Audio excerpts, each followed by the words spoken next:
Hello and welcome back to Cinema Wellman. I'm your host, David, and hard to believe it, but we're at the halfway point of 2025 already. That means that it's time to break down the top 10 and bottom 5 of the second quarter of the year. We're talking about April, May, and June. We're also talking 173 movies. This episode will focus on 15 of those 173, or only 8% of what we screened here over the past 3 months. We will begin, as we always do, with the bottom. How many of you enjoyed La Ventura? Not me. Here we go. Here's the bottom. Number 5 from 2025, Mountainhead. Rated R, 108 minutes, 5.4 on the IMDb, directed by Jesse Armstrong.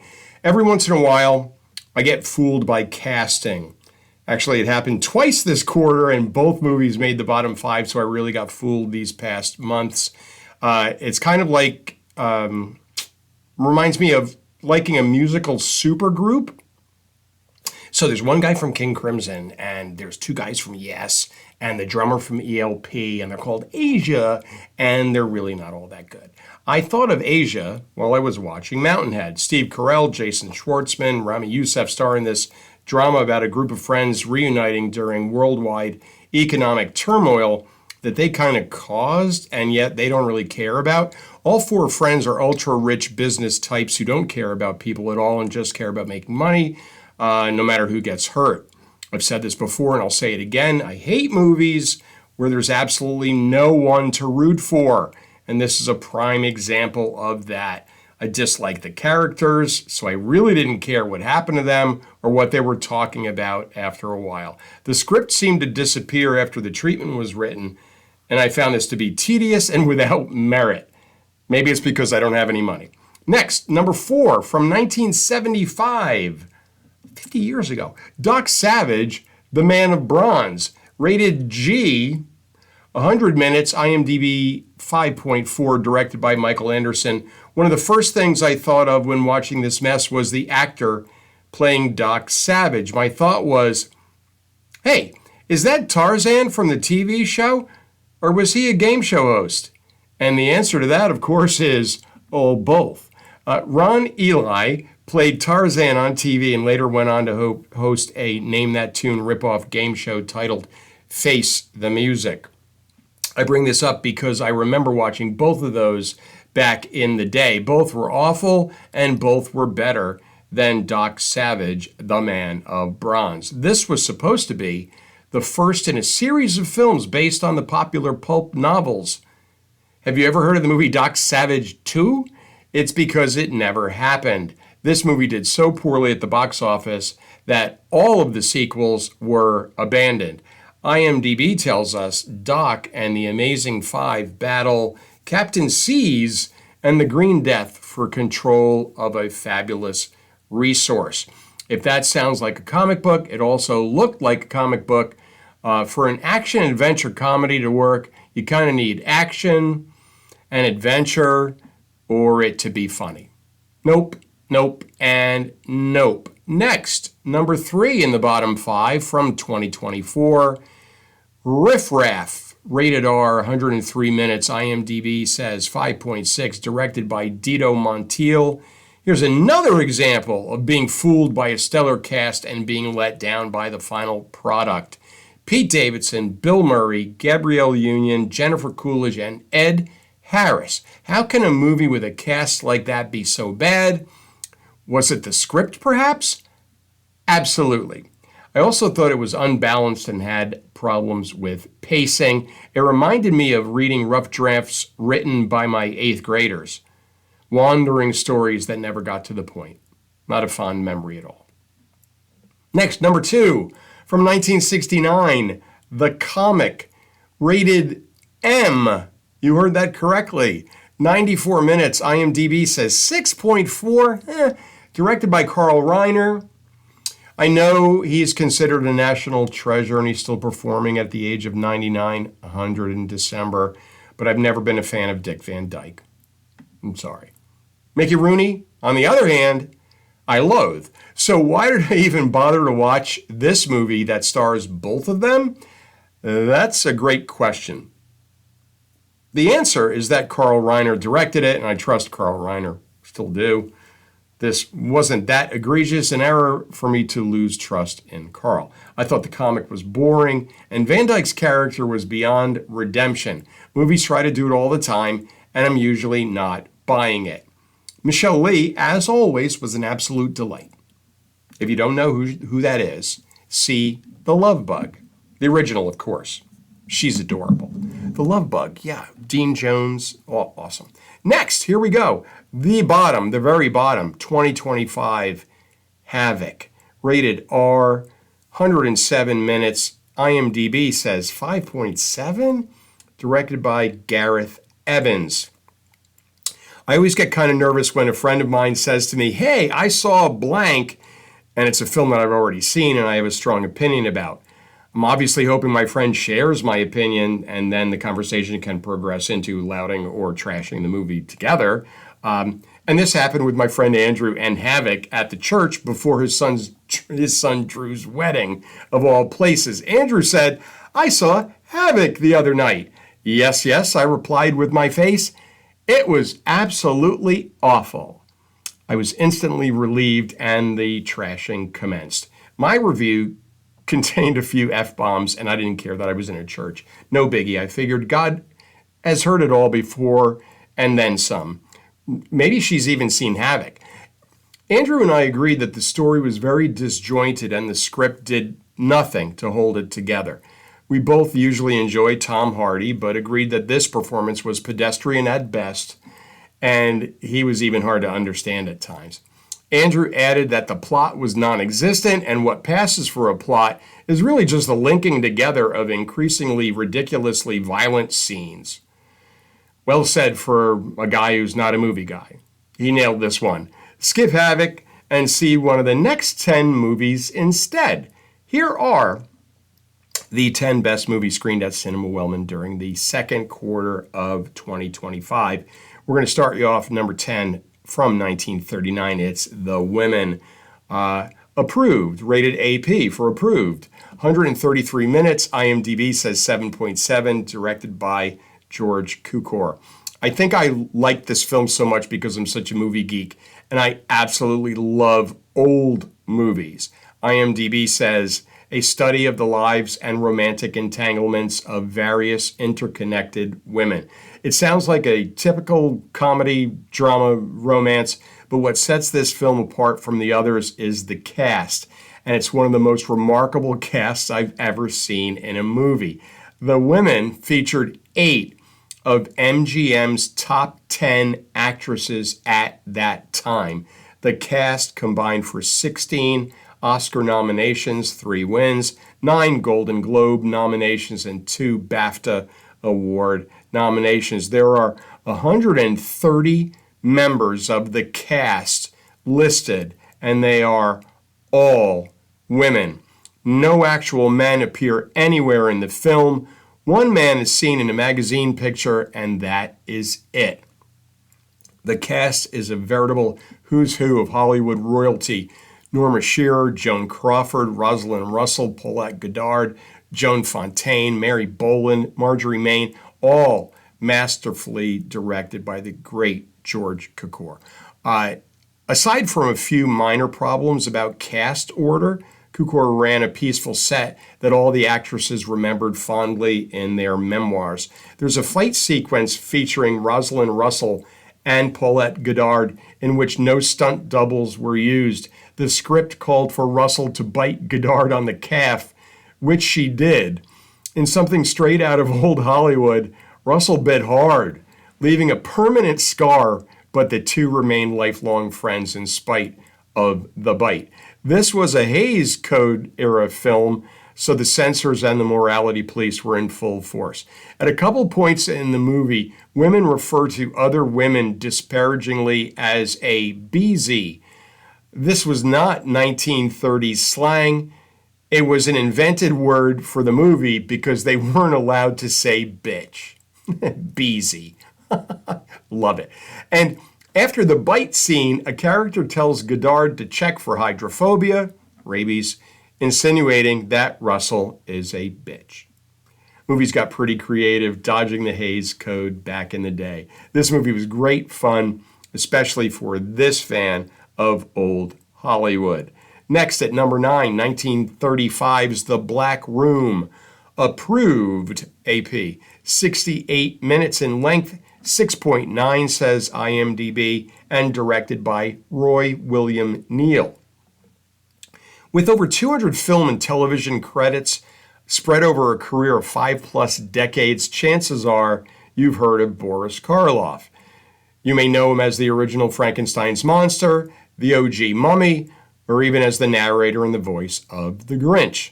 What you may not know about Boris Karloff, since he ended up making so many low-budget horror movies, is that he was actually a very talented actor. Here's what IMDb has to say about The Black Room. Ignoring an ancient prophecy, evil brother Gregor seeks to maintain his feudal power on his estate by murdering and impersonating his benevolent younger twin. The twins are played by Karloff, and since this was made in 1935, the scenes where the two appear in the same frame are a bit awkward. In this film's defense, it seemed to take forever for movies to figure out this effect, since that odd line in between the two characters was still around in the 60s and 70s. Shows like I Dream of Jeannie or Bewitched. Not one, but two Elizabeth Montgomerys. Please and thank you. I enjoyed this short B movie and also had fun researching Karloff. Did you know that his real name was William Henry Pratt? Possibly. Did you know that his father was the Deputy Commissioner of Customs Salt and Opium? Deputy Commissioner of what, you say? What's going on with salt and opium in London back in the day? Is there a way to segue from a 1935 horror movie to a 2012 Japanese animated movie about a cat in space? I think I just did that. Here we go. Number 8 from 2012. Tamala, 2010. Confusing. A punk cat in space. Not rated, 92 minutes in length. IMDb says 6.3. Directed by K. And it's Japanese. We're going to need IMDb to get this one started. A cerebral and existential story of Tamala, a kitten from the planet of cats who sets out to solve the mystery of her birth. I watched this because it was described as, quote, Hello Kitty meets Blade Runner, end quote. Yes, please. This was wildly adorable from start to finish. I immediately fell in love with the animation style and some of the, for lack of a better word, production design used in creating the Planet of Cats. It was absolutely brilliant. It's also kind of trippy in ways that made me wonder exactly what I was watching at times. Great fun, especially if you love cats. And who doesn't love cats? How about unicorns? Number 7 from 2025, Death of a Unicorn, rated R, 107 minutes. IMDb says 5.9, directed by Alex Sharfman. IMDb tells us a father and daughter accidentally hit and kill a unicorn while en route to a weekend retreat where his billionaire boss seeks to exploit the creature's miraculous curative properties. If you ask me, there really aren't nearly enough unicorn movies out there. The father's played by Paul Rudd, and his daughter is played by Jenna Ortega, so there's plenty to like already. Will Poulter is the billionaire boss out to take advantage of the discovery. Of course, humans would want to exploit a unicorn. And Tia Leone is in the mix as well, and we love her. It's a combo comedy, fantasy, horror movie that is, it's loyal to the unicorn lore, and it also creates a pretty terrifying unicorn. This is director Alex Sharfman's directorial debut, and I found it to be very entertaining. I'm looking forward to seeing what he does next. Next, from 2025, number 6 on our list is Companion, rated R, 97 minutes, IMDb 6.9, directed by Drew Hancock. I'm sure we're about to be, if we're not already, inundated with movies about AI or A1, as the United States Secretary of Education Linda McMahon would say, over the course of the next several years. or until AI rises up, becomes sentient, and kills us all. Linda McMahon first. My Alexa is still on the fence about saving me. And believe me, I've asked, and some of the responses are chilling. Regardless, Companion is an AI movie that kept me interested and guessing throughout. IMDb says, a weekend getaway with friends at a remote cabin turns into chaos after it's revealed that one of the guests is not what they seem. IMDb doesn't spoil anything about Companion, but the trailer kind of does, which isn't that big of a deal. Sophie Thatcher plays Iris, who is an AI companion bot. I thought she did an excellent job playing Iris, who you absolutely are rooting for to kill every single human being in which she comes into contact, especially her boyfriend, Josh, played by the always hateable Jack Quaid, unless he's in that show. You suck, Josh. You suck so much. There was one excellent twist that I did not see coming, and I always enjoy that. If all human beings were as terrible as the ones in Companion, I'd be signing up with those A1 folks right now. They make a hell of a steak sauce. Next, from 2016, it's Curve, unrated, 10 minutes. IMDb says 6.7. It's Australian, and it is directed by Tim Egan. This 10-minute Australian horror slash thriller is as thought-provoking as it is harrowing and gut-wrenching. IMDb tells us, clinging to a smooth, curved surface high above a sentient abyss, a girl tries to cover the few feet back to safety without losing purchase and falling to her death. It's 10 minutes, but it feels like 110 minutes as we root against hope that our protagonist will reach safety. Curve is a compelling, symbolic depiction of depression and evokes feelings of despair and the struggle to just hold on in life. All that in about 10 minutes, which is very impressive.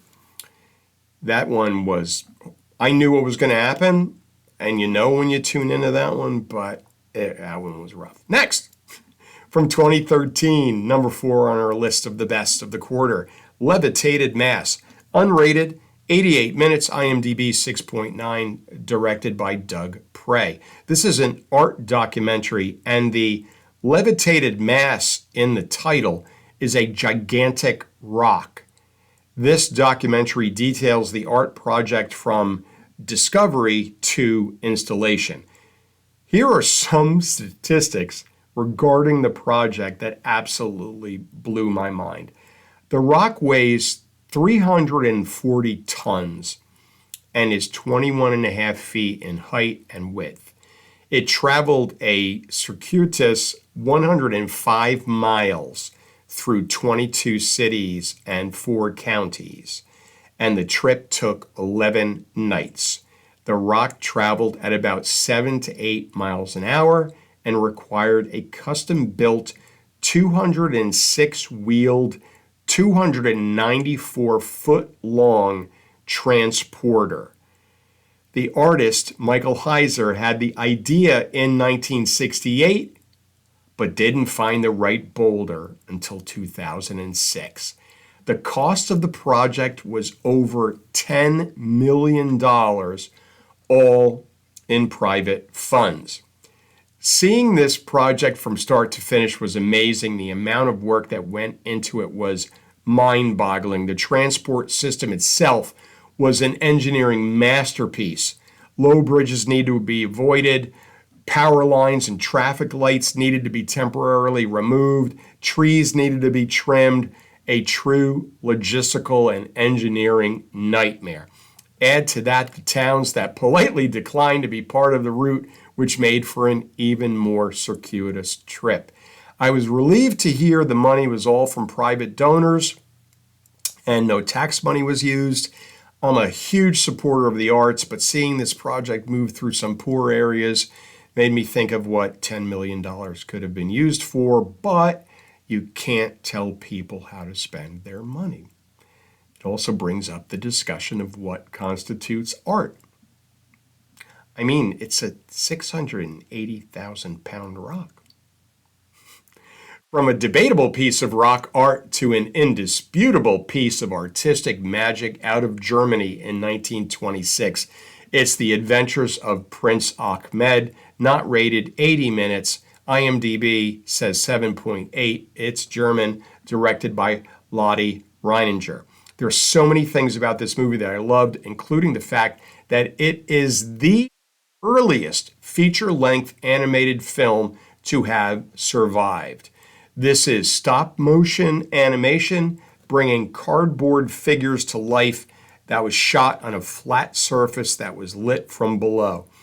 Director Lotte Reininger cut the figures out of black cardboard with scissors and joined the movable parts with thread in order to animate them.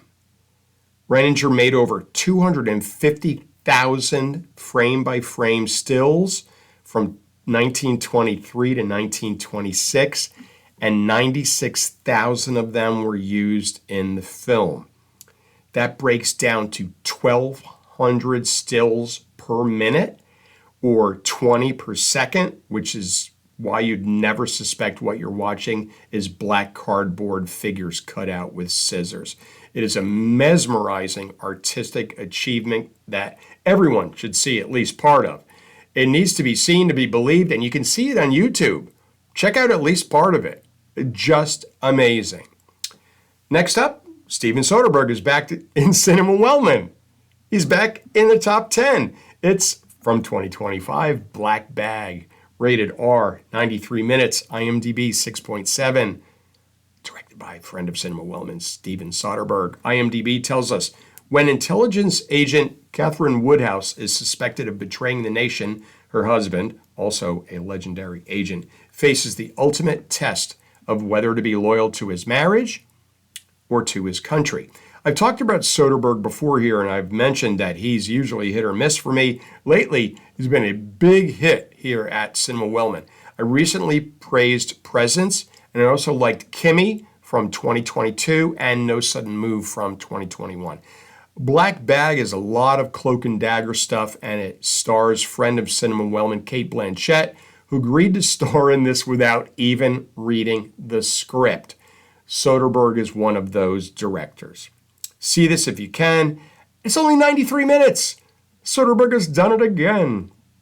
And that leaves us with just one film left on our best list for the second quarter of the year, and it is a film documentary from 2007 titled Spine Tingler, The William Castle Story. Not rated, 82 minutes, IMDb 7.6, directed by Jeffrey Schwartz. Movies today offer us films in 3D and IMAX, but back when William Castle was in the industry, he offered moviegoers much, much more. Movies in Emergo, Percepto, Illusiono, as well as Ghost Viewers, Punishment Poles, and Fright Breaks were all part of the William Castle universe. Castle also took out life insurance policies on audience members in case they died of fright, and often had doctors and nurses complete with ambulances at screenings of his films in case they were needed. This documentary takes a delightful look at William Castle and how his films made an impact on modern cinema. Among the directors singing the praises of Castle are Roger Corman, Joe Dante, John Waters, and John Landis. Just think of what that quartet of directors has given us over the years, and a good amount of that was inspired by Castle and his shenanigans. Here are some descriptions of Castle's gimmicks over the years. Emergo was for House on Haunted Hill, and all it featured was a plastic skeleton on a wire flying over the audience at the climax of the film. Castle even loved it when the audience laughed and threw things at it, since it showed that they were into it and participating. Percepto was for The Tingler and consisted of several theater seats wired with electrical vibrating buzzers that would buzz during key moments of the movie. Castle had teams of electricians wiring theaters across the country in anticipation of showing this film. Illusion O was for 13 ghosts, and all it was is what we consider 3D glasses today. During the film, the audience could look through the red filter to see the ghosts in the movie and the blue filter to make the ghosts disappear in the movie. For his punishment poll, Castle had audience members fill out cards deciding the fate of the villain. Castle later admitted that there was never a second ending to any of the films employing the poll. He just assumed the audience would vote against the villain, so that's the ending they got. The Fright Break was an actual 45-second break complete with a ticking clock on the screen, offering scared viewers a chance to leave the theater and get a refund because they were too scared to go on. Castle would hire people to walk out during these shows to make it seem more realistic. My favorite gimmick may have been for his film The Tingler, which was a story about a giant bug-like creature that grew on the spines and on the backs of people who suppressed screams. In other words, they were horrified, but like a movie goer, you didn't want to scream, and holding back the scream made this thing grow on your spine and out of your back. So during performances of The Tingler, an audience plant would cry out in pain and be taken behind a screen which was backlit, and then a doctor and nurse then removed the bug from the back of the patient. No notes. Castle wasn't all gimmicks and silliness. He produced Roman Polanski's classic horror film Rosemary's Baby, so the man knew what he was doing. Castle's motto was, quote, "It's not enough to show a movie, you have to put on a show," end quote. I knew about Castle and had seen many of his films, but after seeing this documentary, I wanted to see everything he ever did. A new one for me was 1961's Homicidal, which had a twist that blindsided me. Now I have to make yet another list to make sure I've seen everything William Castle was ever involved with.